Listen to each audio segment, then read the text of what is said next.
DND number 9, Circle of Life, in Jesus' name, Chapter 1. It's March 15th, Friday afternoon, in Hollywood, California.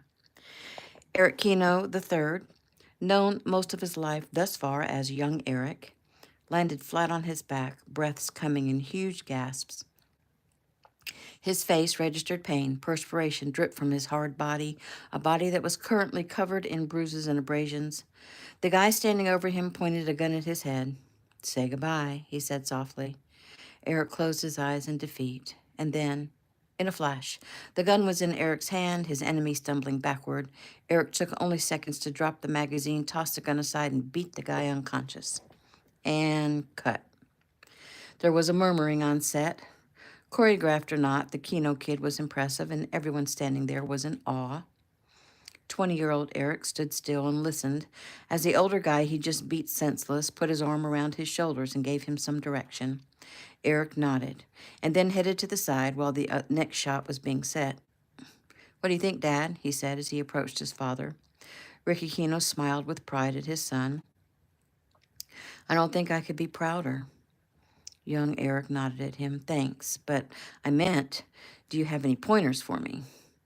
"Well, then say what you mean," Ricky said with a smile. Young Eric laughed. "What's so funny? You sound just like Granddad. You're becoming your dad." "Well, there are a lot worse things to be, wouldn't you say?" "I would. I aspire to be like you and him, and I gotta say, it's pretty tough." "Well, my shoes are easily filled. My father's shoes, not so much. But at least I just said something that he would say. Maybe there's hope for me yet." Young Eric frowned. "I don't think I like you being all humble and stuff, Dad." Ricky knew exactly what his son was thinking, but decided to draw it out of him. "Why not?" The young man actually shuddered. "Oh, it makes me feel, well, you know." "Again, son, say what you mean." Young Eric blew out a breath. Took a minute to put his thoughts together. "Okay, it's like I feel strong and confident, and part of that is because I have so much confidence in you, in everything you've ever said or taught me. So my confidence lies in you, like you, the big movie star, the martial arts champion. You can do no wrong, or like there's nothing you don't know." Ricky chuckled. "Well, just ask your mom about that. But really, son, I think you have me on a pedestal. I am fallible. Granddad is fallible, though it's actually hard for me to say those words because I have so much respect for him. But you need to take us down off that pedestal. Only God and his son Jesus Christ are all-knowing and infallible, and that is where your confidence needs to come from. Don't let the fact that Granddad and I are imperfect shake your confidence. Let that be a lesson that one can always keep learning and progressing, even when you get to be as great as my father." He rubbed his hand over the top of Eric's hair. "And if it will help you to gain back some of that confidence, I would be happy to kick your butt on the mats any time." Eric grinned. "Oh, Dad, you do know you're getting older, right? And wiser. You want to take me on?" "Of course. I would never turn down the honor of facing you." "Good. We'll make that happen." They bowed to each other just as young Eric was called back to the set. Ricky watched him go and sighed with pride, and realizing he must be feeling what his own father felt all those years when he would watch Ricky perform. He thought about the conversation he just had with his son. Ricky had forced him to work through some emotions before they could turn negative and become a problem. Maybe he was turning into his father because that is exactly something his father would do. The difference was his father had a PhD in psychology, and Ricky most certainly did not. "Sorry I'm late. I had to make some preparations for Jeffy's birthday dinner tonight. How's it going?" Ricky turned and smiled at the man he'd been thinking of. He'd been his father for going on 52 years, and Ricky still felt in awe of him whenever he entered a room. His presence was commanding, and the sudden silence on the set and people pointing or nodding in his direction was proof that Ricky was not the only one that felt it. "Hey, Dad, it's going really well. You'd be so proud." I am so proud. Grandmaster Eric Kino smiled heavenward. And grateful, he added, always acknowledging the source from which all of his blessings flow. The question is, how are you feeling about it? About the change in plans? Ricky sighed and glanced at his father, then turned his head back to watch his son as he spoke. I admit, I was pretty upset about young Eric's decision to take a hiatus from school. I'm not even sure why I was so upset. Well, let's talk about that, son. This is not the time and place for a deep counseling session, but while your heart is in that place, can you tell me just one reason, just one, that you didn't want Eric to take a break? Ricky shrugged. I guess I just didn't want him to quit. What, you mean because winners never quit and quitters never win? Ricky gave a short laugh. That sounds silly, huh? It sounds silly because it is. You know how we really hate the no tolerance rules because they give an excuse for people to not use their brains to sort things out, and therefore they don't have to take responsibility for their decisions? Yes. Well, it's the same way with that little quitters never win saying. You can't apply an aphorism blankly to every time someone changes direction. People give that little quote and they think they've said something wise and told someone to put on their big boy pants at the same time, but it's not so. It's a lazy way out. People are different. Their reasons for quitting are different. If it's laziness or fear, you could encourage someone by using that aphorism. But let's say you're traveling from one place to another and you discover you're on the wrong road. It seems there are only two choices. Turn around and go back to the place that you last knew you were on the right road, or keep going down the same road and hope you'll eventually intersect with the correct road. You said, it seems, intimating there is another choice, Ricky said. Sure. You can walk off that road right where you are, hack your way through the undergrowth, and make a new path to the place where you want to be. It's a little more difficult and requires more faith. Ricky nodded. But Rick, if you reach a little deeper, I think you'll see that's not the real reason you didn't want him to quit. Ricky drew a deep breath. Can we talk about this another time? Oh, yes, absolutely. Yet, there is no time like the present, Ricky finished. He thought a moment and heaved a sigh. Eric smiled. You're uncomfortable. That's why you want to put this off, but putting it off won't help. Ricky knew exactly what his father was doing. He'd seen him do it many times with his students, with his children, with his friends, and with his wife. Ricky had just done the same thing with his own son. And if his father thought it was important enough to talk about right this very minute, out of respect, he would dig deep and give him the answer. He was silent for a few minutes. I don't want him to turn out like me, he finally said. Eric Sr. nodded. Good. An honest answer. When Eric didn't say anything else, Ricky looked over. That's it? That's all you have to say? Eric held his hand up, getting Ricky to slow down his mind while Eric thought. He finally spoke. So, Rick, which part of you do you not want him to be like? The superb martial artist that became a star at the age of 9 in your very first movie role? Excuse me. Or is it the fighter that won that first Kino challenge against great odds? Or maybe it's the amazing fight choreographer? Or the way you easily handle the public? Which part of you? Maybe it's how quick your mind works, or simply how powerful your mind is. Maybe it's your tenacity. I guess it could be your strength and skills as a champion, or maybe your weapons training. Could it be you don't want him to speak so many languages, or have the knowledge of so many subjects inside one brain? Could it be your skills, like you being a certified EMT or a wilderness survivalist? Or maybe it's the you with 2 college degrees. Ricky sighed. Yeah, and with all that, what am I? I'm an actor.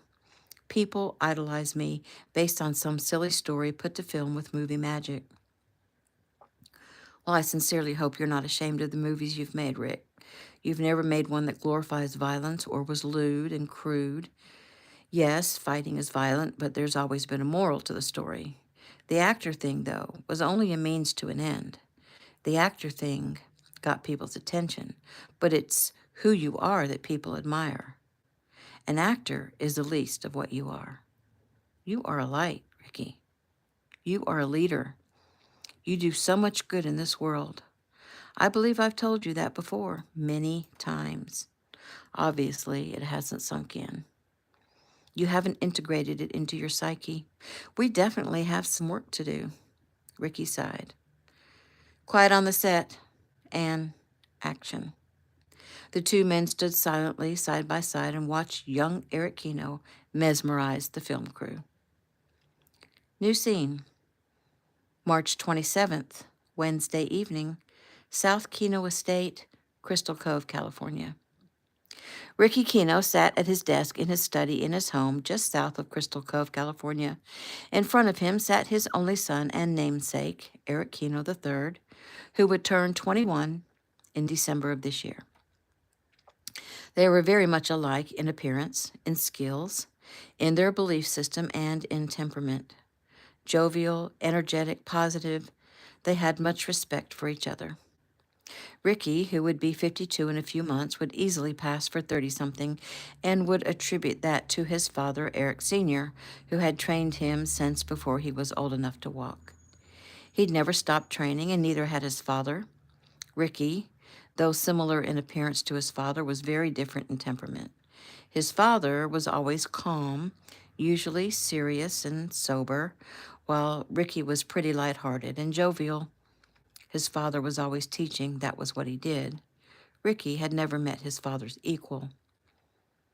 Ricky had become a martial arts superstar and movie idol as a child. By the time he was 21, he'd become a household name and hot commodity. He also went to college and worked for 2 degrees and traveled the world with his father and learned 5 languages. But the most important thing he learned from his father was his connection to God and his son, Jesus Christ. God the Father and his son, Jesus Christ. Beautiful. And Ricky's respect for his family and love, compassionate, true, unconditional love, the be in service kind of love. Ricky was an extraordinary martial artist and weapons expert and was very real and very lethal. He'd proven it many times, yet he felt inadequate to teach his own son all the things he needed to know. He felt that way because there was simply no way to fill his own father's shoes. And now, as his son sat across from him, he searched for a way to reach out and touch his young heart like his own father had done for Ricky so many times. Ricky closed his eyes and said a silent prayer, asking God for direction. He opened his eyes when he heard his son say, "Amen." Ricky smiled.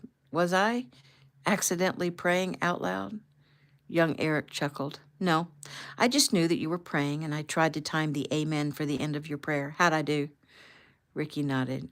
You were right on." Young Eric couldn't hold back the grin. "Man, I'm good." "Don't get cocky, kid," Ricky quoted. Young Eric smiled. "So, Dad, if you're praying before you talk to me, I'm guessing this is a pretty serious discussion?" "Oh, on the contrary, I pray every time I speak to you kids. I need all the help I can get." "Okay, so what have I done?" "Well, you're not being called down, if that's what you're wondering. Besides, you're a little too old for that." "Dad, I'll never be too old for you to set me straight on anything." "Good son." He had to clear his throat. Young Eric smiled. "Gotcha, didn't I?" Ricky nodded. His son was so like him it was scary, always ready with a light-hearted quip. "So, since you're so smart, do you know what I called you in here to talk about?" "I have an inkling. You want to expound?" "It's about me dropping out of college and the decisions I'm making about my future, and I'm guessing about your disappointment in me." "Well, 2 out of 3 are correct. But I'm not disappointed, not in any way. I simply want to see where your head is at and what your driving force is. I mean, All you talked about for years was going into space, astronaut training, your excellence in science and math. And young Eric nodded. Yeah, it's all I wanted to do. And I wasn't afraid of the hard work, and it seemed I met all the requirements. Tell me, what were those requirements? I'm sure you memorized the list. Young Eric smiled. Well, you have to be intellectually at the top of your game, psychologically perfect, excellent physical shape, socially a team player, adaptable, coping well and thinking clearly in stressful situations, comfortable in the public eye, being capable of talking to reporters, and good communication skills in English, Russian, Spanish, or Chinese are a must, and it helps to be photogenic. Eyesight must be 20/20 and height between 4'9" and 6'3", and of course, the schooling include flight hours, which I had no doubt I could accomplish. I meet or would meet all of the above, but two. And they are? Well, I don't speak Russian. But I'm sure I can learn, though I don't really have to. It's an either-or situation. Still, to be accepted, I need to be exceptional. So I'd learn it. Ricky nodded. And the other? Eric looked down and shook his head. The other is something I didn't know I had, and maybe I actually didn't have. Maybe I developed it as I got older. Are you going to tell me, or are you going to make me guess? I'm not sure that I want to talk about it, Dad. Son, do you have a physical ailment that your mother and I don't know about? Oh, no, sir. I'm sure something like that would come as a surprise to you. When he didn't go on, Ricky sighed. So you are going to make me guess. Young Eric smiled sadly.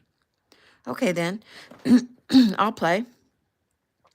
It would be something that's not outwardly evident, but it isn't a physical ailment, which means it must be psychological. And you said you must be psychologically perfect. Please, son, tell me what you're struggling with. Maybe we can work it out. Eric looked up, moisture in his eyes. I've developed a phobia, Dad. I didn't used to have it, but it's become prominent.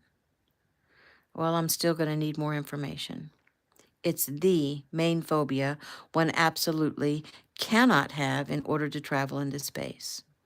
Ricky thought. Claustrophobia? Eric's respiration increased just thinking about it. He nodded his head.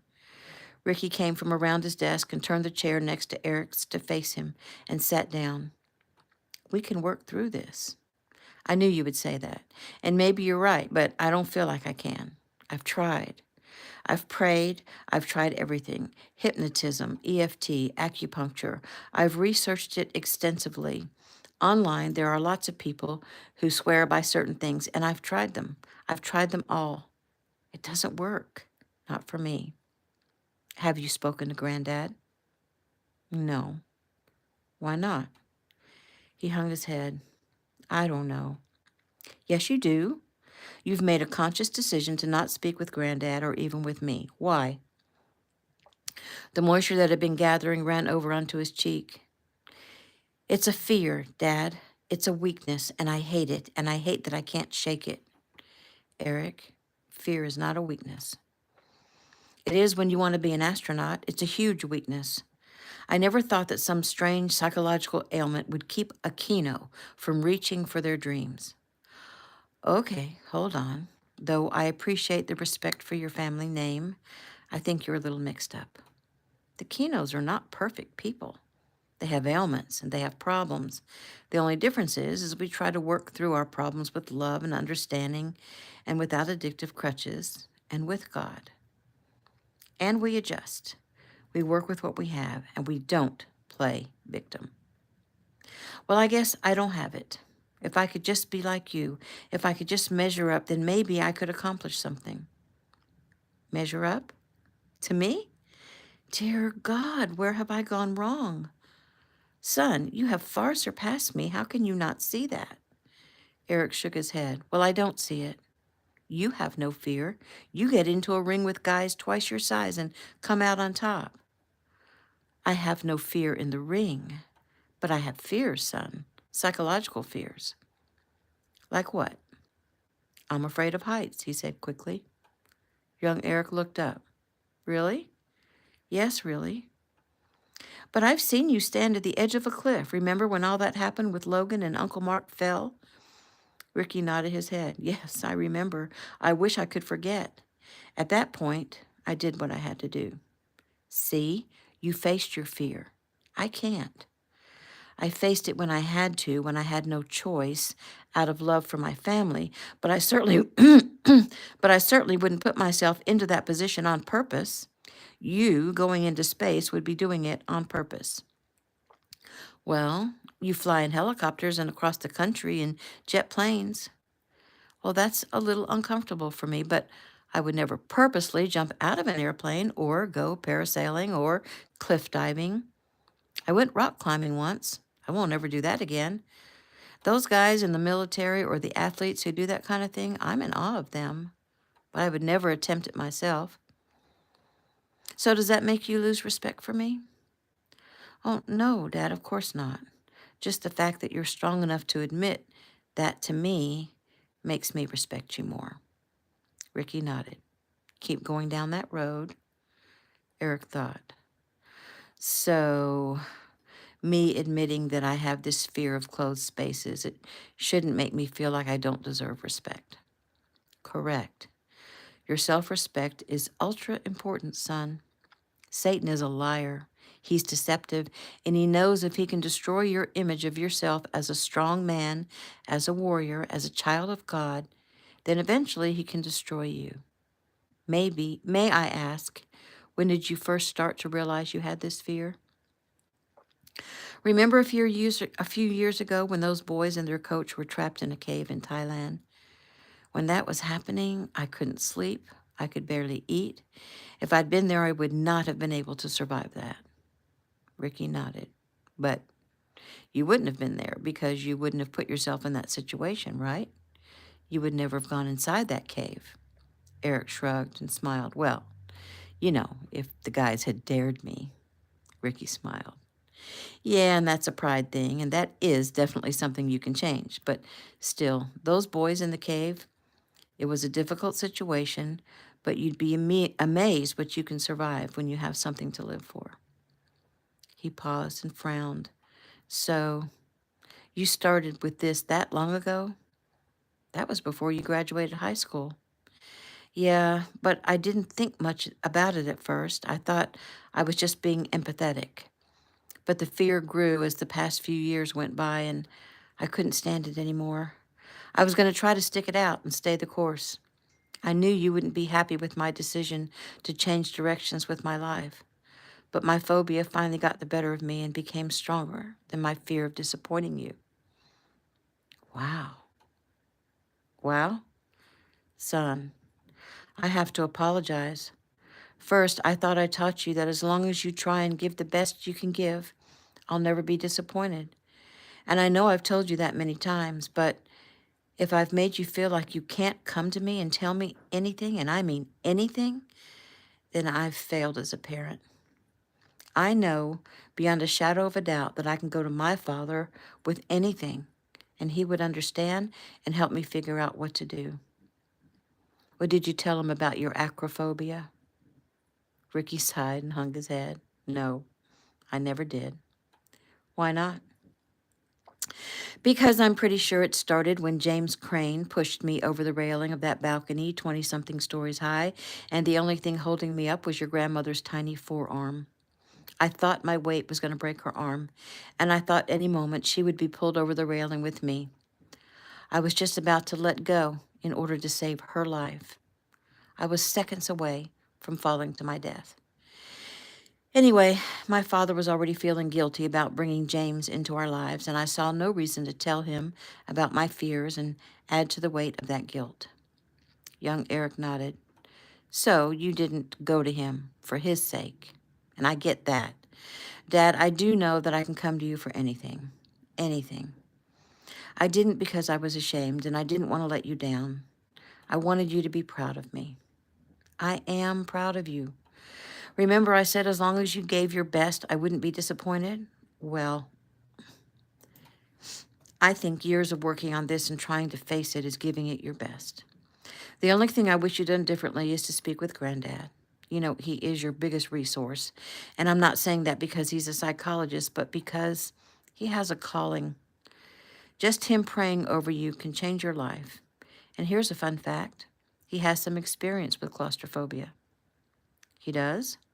Your grandmother is ultra claustrophobic. I didn't know that. Ricky smiled and raised his eyebrows. So, call Granddad, at least talk to him about it. I will.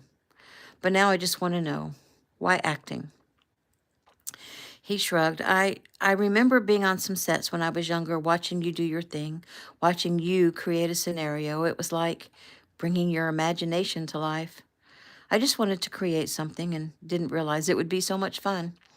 I was approached for this movie while I was in school. I liked the storyline of the script. It was inspiring. I felt like it had a good moral to the story and that anyone watching the movie might be inspired to step up and become a warrior, especially if you would do the fight choreography, and then I knew it would be excellent. So that's why.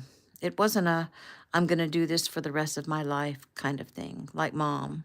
I mean, she's awesome, and I would never be a great actor like her. I just wanted to create something.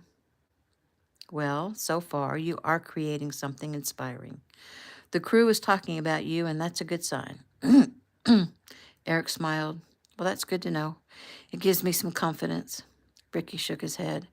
Well, the Eric I knew never had a problem with confidence. He always ran the fastest, climbed the highest, got the best grade, even sang on that video you produced with no qualms. Yeah, well, now I'm out of my element. No, you're not. You're just taking a minute to get your feet wet. I have no doubt that soon you'll simply dive headfirst into the water and swim with the sharks. Eric laughed. You know, speaking of that video, after we put it out, girls came at me from everywhere, and that actually scared me. Ricky nodded. Now, that's something I can agree with. It's scary. And I guess I need to warn you, once this movie comes out, it's going to be like that again, only probably on a larger scale. Eric grinned. Well, I'm a little older and more experienced now. I can handle it. So just how experienced are you? Eric's lips pressed together. Well, let me put it this way. I'm no saint. I'm technically still a virgin, but I've come close a few times. Coming close and still resisting takes a lot of strength.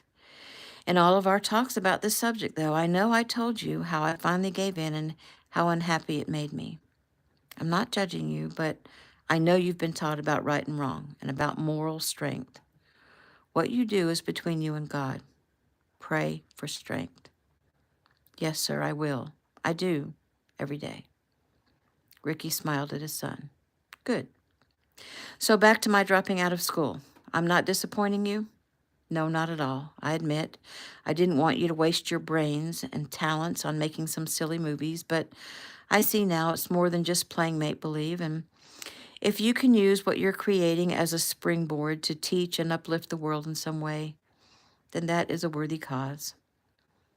Maybe God didn't heal your claustrophobia because that wasn't your path. Eric nodded. Like you, I mean, people know you because of your movies and the Kino challenges, but they hang on every word you say because you're wise and faithful and full of the light of Christ. And you're humble and funny and entertaining. You know, Dad, you should accept more invitations to speak. People are always asking me about you, about how you became who you are, about your daily routines. Ricky sighed heavily. He was never surprised when his father was asked to speak, but it always surprised him when he was asked to speak. Both men looked up when 16-year-old Taylor burst into the study. Mom says come to dinner. Do you know how to knock? Ricky asked sternly. She smiled prettily. Well, if I didn't, I'm pretty sure I can figure it out. Ricky's eyebrows rose. Sorry, Daddy, I didn't know Eric was in here getting in trouble. Eric laughed. I'm not in trouble, but you're about to be. In trouble with who? With me. You have to catch me first. He jumped out of his chair. Taylor shrieked and slammed the door and ran off. Young Eric turned back to his father. I guess our discussion is over for now. Ricky smiled and stood and held his hand out to his son. They shook hands and pulled in for a hug. I love you, Dad, Eric said softly. I love you, son. And please know, you can come to me, no matter how big or how trivial it may seem. I will always be here for you. I do know. And that is the end of chapter 1.